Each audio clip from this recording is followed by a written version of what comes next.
All right, there was a recent respondent to Mish wrote about Bitcoin becoming illegal because the Fed may create its own competitor and then eventually make it outlawed. Look, the fact is Bitcoin becoming illegal is definitely a possibility. It is something that it's not so out there to believe that it could happen. Now, I do own some Bitcoins, and I think that Bitcoin is a great technology. I would not consider myself a Bitcoin enthusiast because I do think that there's some major problems with the Bitcoin community, and I'll talk about that in a second. But one of the things is that Bitcoiner enthusiasts, they tend to forget the fact that what they're trying to do is come up with an alternative to fiat currencies and the current government, and they tend to be somewhat anarchist or libertarians. There's nothing wrong with those views. Of course, I'm apolitical, so I tend to bash everyone equally here, but the problem is that ignoring the political system doesn't make it go away. And that's the biggest problem with Bitcoin enthusiasts. The other thing, too, is they spend an hour on an internet debate every day or something promoting Bitcoin. The problem is that they could easily spend that time actually running for office or building a grassroots campaign to run for office. Again, you can't ignore a system and think that it's going to go away. It's not. And I also find it funny, especially when I hear all these conspiracy theories about, well, but the government's really just this system, and it's like a bunch of people who get together in a secret room, and it's a cabal, and okay, fine. If that's really what's going on, if it's really the Masonic Lodge that's behind it all, form your own cabal and compete against them. I mean, the deal is like, if you can get 20 million people to vote for you, let's say in Texas, then you get the majority of people, and you get in, and then you can start promoting the virtue of Bitcoin, right? And yes, I would say going on a local level is going to be more effective than a national, just because people are naturally lazy, okay? So many Americans and many more Texans are fed up with political parties. Running as a third-party candidate is becoming easier because of the rise of alternate media. You're going to have to build bridges, though, right? Going to have to build bridges with Zero Hedge and Mish and others, right? And so, yes, Mish has a right to be skeptical, or Zero Hedge has a right to be skeptical, right? But they're rapidly growing as alternate media sources. Now, of course, some of them are a little crazy. It's okay. You got to build bridges with these people. Meanwhile, the New York Times and the Washington Post are chopping off their own arms, right and left.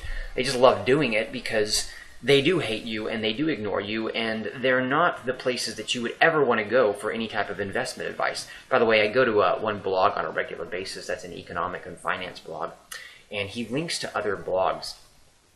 And anything in the New York Times that's supposed to be an economic blog is just the dumbest stuff I've ever read in my life, or seen just on the headlines. And it's just no wonder why people are retarded when it comes to economics or finance. This is because they're reading stupid stuff in this publication, this New York Times and Washington Post. Theirs are just as stupid. The mainstream media is on the way out, and they're losing tons of readers right and left. The more people start to realize you're not going to learn anything in the mainstream news, more and more people will abandon it. It's just the alternate media is rising right now. Build a grassroots campaign. People are attracted to community. People are also attracted to solutions. That's all there is to it. You have a solution to their problem, they're attracted to community, okay? I think working on Bitcoin is great. Again, selling Bitcoin an hour a day, great, that's wonderful. But here's the deal. Working on a solution, on a major solution, is even better. When you have a solution, you determine how you're paid. Let's suppose you cure cancer, or HIV, or some major problem. And you say, I'm only going to accept Bitcoin. You say, well, the government could come in and say, well, you're not allowed. Fine, they don't get the cure to cancer. You know how many people right now have cancer? You think they're going to be okay with the government saying, oh, well, we're not going to allow you to accept Bitcoin. No, you have the cure. They don't. You get what you want, right? See, the way that the world works is if you have a solution to a problem that a lot of people have, you determine how you're paid. If I had the cure to HIV, I could say, I'm only going to accept gold. The end. You lose. Well, then we're not going to take it, and you were going to shut your business down. Okay, then nobody gets the cure to HIV. Wow. Yeah, I mean, by the way, that would be a very good example of how the government would become unpopular overnight. Right? I mean, they would lose all kinds of power there. So, cure a problem, or solve a major problem, and then determine how you're paid, and say, I'm only going to take Bitcoin. That actually, from a Bitcoin enthusiast perspective, would do more for Bitcoin than any other thing about just talking about how wonderful it is and trying to win an internet debate. Just an internet debate. So, well, I'm trying to convert minds. No, you're not. You're wasting time. There's better things to do with your life.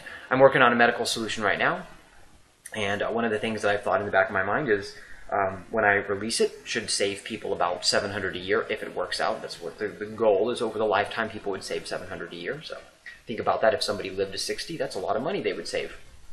But yeah, something like only accepting Bitcoin.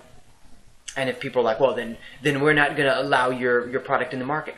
Fine, you just lost $700 a year in savings. It's your loss, it's not mine. I'll have it because I can use it for myself, right? But other people won't. Too bad, right?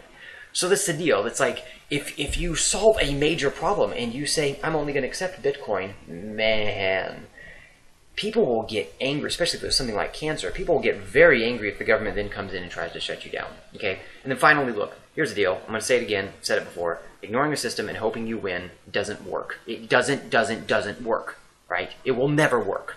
You fight the system by invading it. How many generals in war have won battles by ignoring their enemy?